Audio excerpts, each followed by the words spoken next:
இதுவே ஒருவேளை அவங்களுடைய அப்பா கலைஞர் பெயரா இருந்தா இந்நேரம் வேலைகளை எல்லாம் முடித்து திறந்திருப்பார்களா என்று தெரியவில்லை.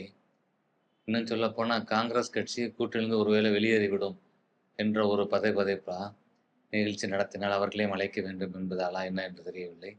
இன்னும் இந்த திறப்பு விழா தள்ளிக்கொண்டே போகின்றது.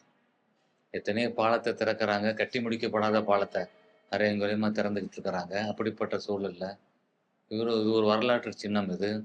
ராணி மங்கம்மாள் அவர்கள் அங்க இருந்து விளையாட்டுப் போட்டிகள் எல்லாம் பார்க்கக்கூடிய இடமாக தமுக மைதானம் இருந்திருக்கிறது. அப்படி ஒரு வரலாற்று சிறப்புமிக்க ஒரு விஷயத்த இவ்வளவு ஒரு சாதாரணமா, ஏன் இன்னும் துச்சமாக கூட இந்த திமுக மதிக்கிறதா என்ற ஒரு ஐயப்பாடு எழுகிறது. அதனால விரைந்து இன்னும் ஆனா 1 மாதத்துல இன்னும் தேர்தலுக்கான இப்ப எலக்ஷன் கால் ஃபார் பண்ணிருவாங்க. தேர்தலுக்கான விதித்த அந்த கட்டுப்பாடுகள்லாம் வந்துரும்.